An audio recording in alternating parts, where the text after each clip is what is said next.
กาบทักทายสบายดีพี่น้องปองไปมันสุขสุคนในบรรยากาศยามเศร้ามื้อนี้กับบ่าวคำพงมาออกให้งานรวมพี่น้องมาเฮ็ดทางออกให้ออกหน้าออกหัวออกสวนแก่เขาแก่น้ำพี่น้องเลยมื้อนี้ก็อยู่กับบรรยากาศทงไห้ทงนาแต่ว่ามาเฮ็ดทางออกให้ออกน้ามาออกให้งานรวมพี่น้องมื้อนี้ฮะ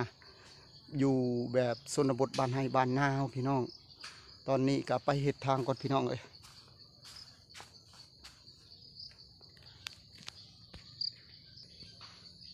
โอ้ยพี่น้องเอ้ยไปหอดเพิ่นก็ได้เฮ็ดหลายและบ่าวกำพงหากามาพี่น้องเอ้ยมาเบิ่งทางออกให้ออกหน้าแบบธรรมชาติที่สวยสดงดงามพี่น้องมื้อนี้ก็มีแสงแดดออกมาแต่เศร้าๆพี่น้องตอนนี้ก็ไปเฮ็ดทางน้ำเพิ่นก่อนพี่น้องเอ้ยเพิ่นกำลังขุดอยู่ทางนั้นแปลงทางจากให้มันใหญ่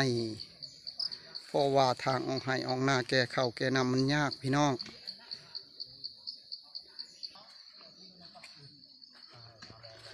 เป็นทางหอมทุกคนเพราะว่ารถออกยากทุกคนเลยแต่มาแปลงทางออกให้ออกหน้าช่วงนี้ก็ช่วงเราดูฝนก็ยักเบิดและทุกคน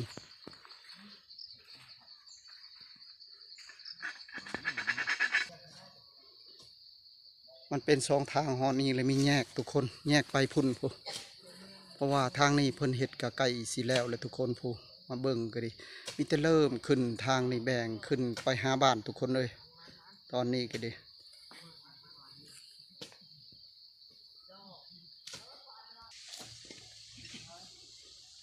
โอ้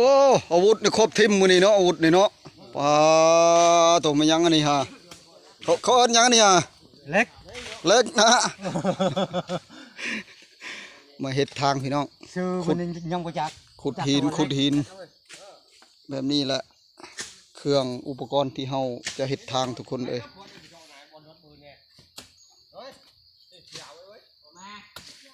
ไว้พูดรถเลยจอดบนพวกมือจะหมดเลยไม่ขี้ยาปะ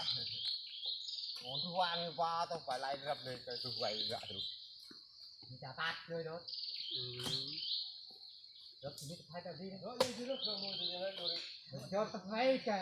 จอดจอดให้งานกับโบราณทุกคนเพราะว่าเฉพาะแต่ผู้มีให้หน้าออกทางนี้ทุกคนประมาณมุ่ง10 ครอบครัว10 กว่าครอบครัวเลยทุกคนแต่ว่ามาบ่เบิดยันยังไงเดี๋ยวรถจอดเก้าเท่าไรต่างตีสายจอดได้ใช่สอบมันจะกระป๋าทางกระเป๋าเมื่อมาผมบอกอะไรกับเรื่องตะเกียงอ่ะรถเนี้ยมันตาเขาเกียงโง่เขาชุบลัวไล่รากยืดกูกับทางโอ้ยตาที่กี่คลาดบ่ได้ดอกคือเมื่อยแต่เห็ดทางพี่น้องเอ้ยมื้อนี้มาเฮ็ดเวียกรวมพี่น้องมานำลังเพิ่นบ่ได้คันบ่เฮ็ดก็มันหั่นเพิ่นสิว่าโอ้ยขี้ข้านแท้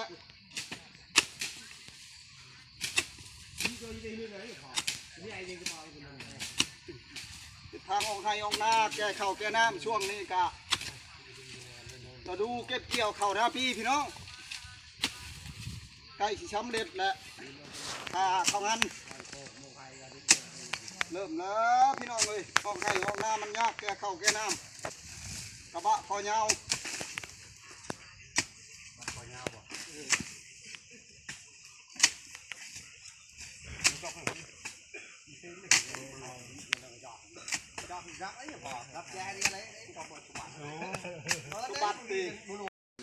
เห็นเลยพี่น้องของดีเข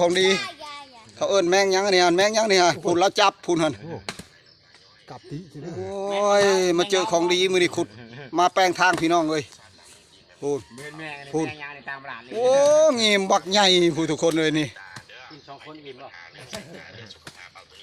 กินแซ่บเขาว่ากินแซ่บแมงเงาพี่น้องตอนนี้ก็มาฮอดขั้นตอนใกล้เลยพี่น้องเอ้ยแต่ว่ายังหลายเติบว่าใกล้อีกก็ดิเพราะว่าคนโบราณ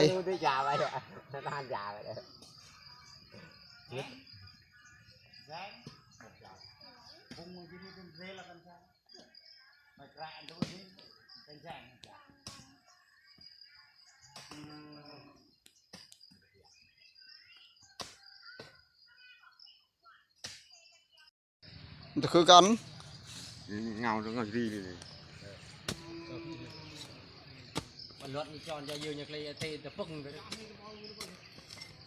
ที่ได้ยืนมันดูเลย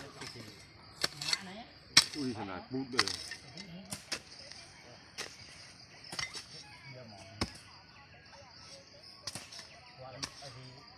จอนอยู่เลยยืนรถโอ้ยโอ้ยเนาะกระจายเนาะโอ้ยเนาะลูกบ้านได้กระจายที่ไหนยอมจะได้อุตส่าห์เลย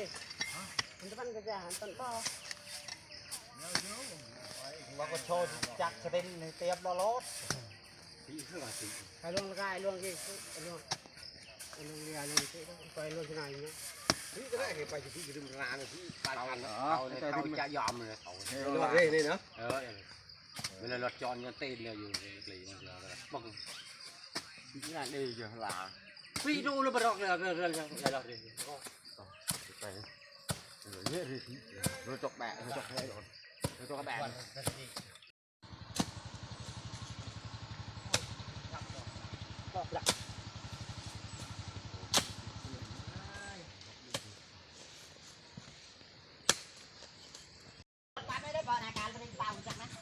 มาเฮ็ดทางกะไก่สิแล้วเลยพี่น้องตอนนี้ก็ดีก็ได้เข้ามาหอดยังจุดเดียวก็สิได้หอดบ้านและตอนนี้ก็ แช่งไปเลยไปตามเลยคนรวมเยอะไปเลยน้องรวมเป็นบอกบอกไปน้องรวมเป็นน้องบอลนาแช่งถอดบทเจ๊ดำปอกเขาจะละนี่ได้ไหนเนี่ยกระแตเนี่ยที่รถนะที่จำเนี่ยรถเห็นจ้ะที่จำรถเนี่ยเที่ยวกระดุมนายเนี่ยเมียงนายเนี่ยที่รถ ไก่สิฮอดบ้านแล้วทุกคนถือว่ายังจุดเดียวนั่นแหละถือว่าสิได้แล้วมื้อนี้ก็ได้มาออกให้งานรวมได้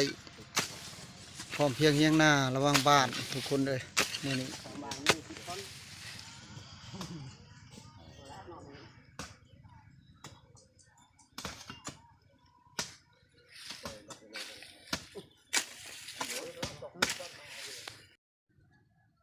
หลังจากเฮ็ดทางก็ได้สำเร็จแล้วทุกคนได้แล้วละบ้านนี้ถือว่าฮอดบ้านเรียบร้อยมื้อนี้มาเฮ็ดทางมื้อนี้ก็มาออก